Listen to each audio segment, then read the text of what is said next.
사순절 17일째 말씀 묵상. 힘든 길도 같이 가야 찐이다.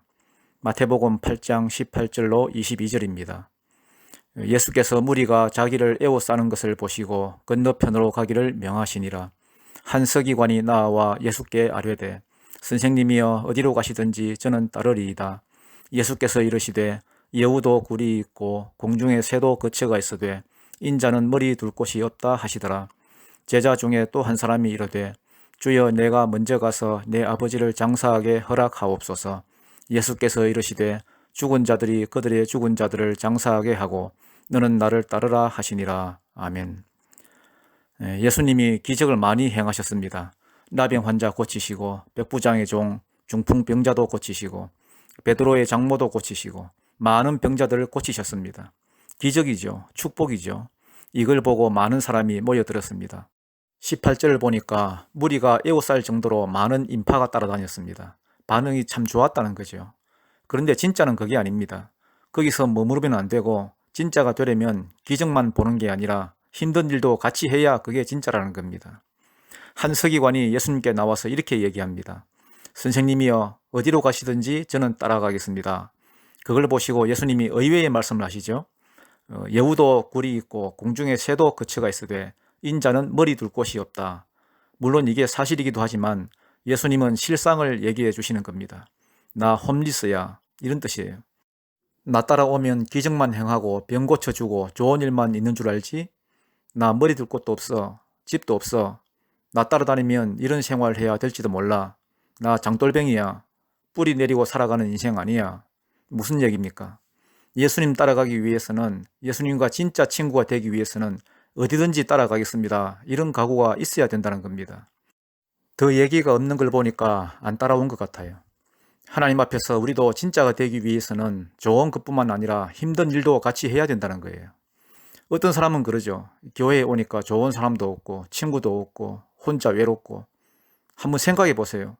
자기가 자기를 잘 모르는 거예요. 진정한 친구가 없는 사람, 이유가 뭔 줄 아세요? 좋은 일만 따라다니기 때문에 그래요. 친구는요, 언젠가 그 사람이 어려울 때가 있잖아요. 힘들 때가 있잖아요. 그러면 그때 같이 있어주면 친구가 돼요. 그런데 힘든 때는 다 떠나가 버리고 좋은 것만 추구하는 인생들은 나이 들어도 친구 없어요. 좋은 때만 같이 있으려고 하고 힘든 때는 떠나가 버리면 친구가 안 생긴다니까요. 안 생기니까 가면 갈수록 교제도 없고 재미도 없고 삶이 피폐해지고 피폐해지니까 또 두렵고. 그래서 나이 드는 게 두려운 사람들이 있지요. 두려운 이유가 뭡니까? 준비된 게 없기 때문에. 할 일도 없고 친구도 없고 죽을 준비도 안 돼 있고. 죽을 준비가 뭐예요? 상조 가입만 해놓으면 준비된 거예요? 주를 위해서 헌신하고 힘든 길을 가야 죽을 준비도 되는 것 아니에요. 평탄한 길, 좋은 길 가리는 사람들은 되게 많아요. 자리도 없어 그런 데는. 그런데 고생하고 힘든 길, 십자가의 길을 걷겠다 그러면 그런 일은 지천에 깔려 있어요. 그렇지 않습니까? 마음만 먹으면 얼마든지 할 수 있어요. 우리가 힘든 일은 안 하려고 하니까 할 일이 없는 거지.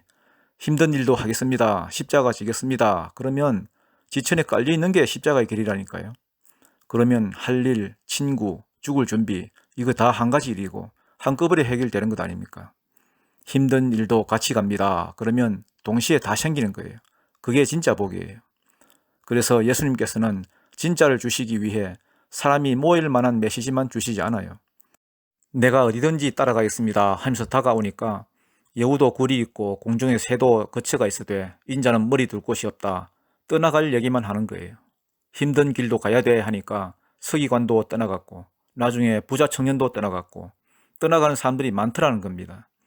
여우도 굴이 있고 공중에 새도 거처가 있지만 나는 머리 둘 곳도 없어. 너도 떠나갈래? 그게 함정이었어요. 그래서 신앙생활이라는 게 주님 주시는 것들을 다 누리기 위해서는 무조건이에요. 그의 나라와 그의 의를 구하는 수밖에 없습니다. 그의 나라와 그의 의를 구하는 일이 비록 힘든 길이라 하더라도 그 길을 걸어가는 거예요. 그러면 이 모든 것을 더하여 주시리라 하는 그 복을 누리는 인생을 산다는 겁니다. 이걸 보던 어떤 사람이 이유를 또 대죠. 먼저 가서 아버지를 장사하고 오겠습니다. 장례만 치르고 오겠습니다. 그랬더니 예수님이 뭐라고 하십니까? 죽은 자들로 죽은 자들을 장사하게 하고 너는 나를 따르라. 이걸 가지고 예수님은 인정이 없다 이런 소리들 하는데 복잡하게 생각할 것 없이 인생에 있어서 급한 일과 중요한 일을 구분해서 살아가라는 얘기입니다. 예수님의 씨 뿌리는 비유에 보면은 4가지 마음밭 중에 가시떨기가 있었지요. 가시떨기의 특징이 뭐라 그럽니까?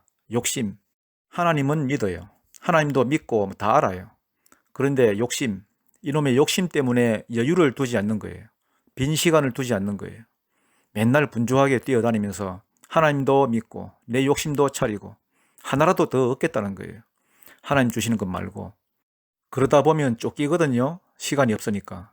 쫓아가는 인생이 돼야 되는데 쫓기는 인생이 되는 거예요. 부름받은 인생, 사명자가 되는 게 아니라 쫓기는 인생이 돼요. 마귀가 그렇게 만들어버려요. 바쁘게 만들어버려요. 그러면 평생 중요한 일 못합니다. 급한 일만 해요. 지금도 겉멋이 있는 사람들을 보면은 바쁜 게 가치 있는 인생이라고 생각해요. 작은 시간, 잠시 여유 시간을 못 놔둬요. 조용한 시간을 좀 가져야 되는데 분주하게만 돌아다녀요. 그러니까 맨날 급한 일만 하는 거예요. 중요한 일은 다 놓쳐버리고. 중요한 일이 뭐겠습니까? 하나님 앞에서 우선순위를 세우는 거죠. 중요한 일 1번, 2번, 3번 꼭 해야 되는 일. 그러면 나머지 일은 다 이루어져요. 중요한 일은 다른 게 아닙니다. 힘든 일 하는 거예요. 힘든 일. 꼭 해야 되는 일. 내게 주어진 일. 그게 사명 감당하는 일 아닙니까? 예수님이 지금 그걸 묻고 계시는 겁니다. 너 나 따라올 수 있어? 나랑 친구 될 수 있어? 찐이 될 수 있어? 그런데 맨날 좋은 것만 바라고 힘든 길은 마다하고 그게 무슨 친구예요?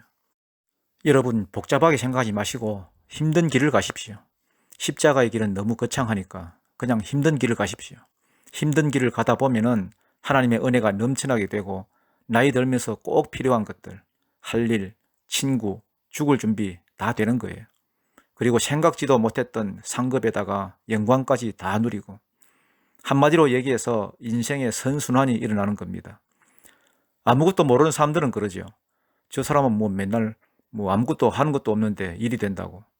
어디서부터 풀린 건지 아십니까?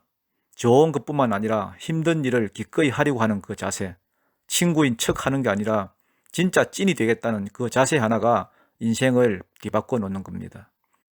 나는 잘 모르겠다 싶거든 그냥 힘든 길 가십시오. 그게 복된 길입니다. 저와 여러분의 삶 속에 이런 은혜가 넘쳐나기를 축복합니다. 기도하겠습니다.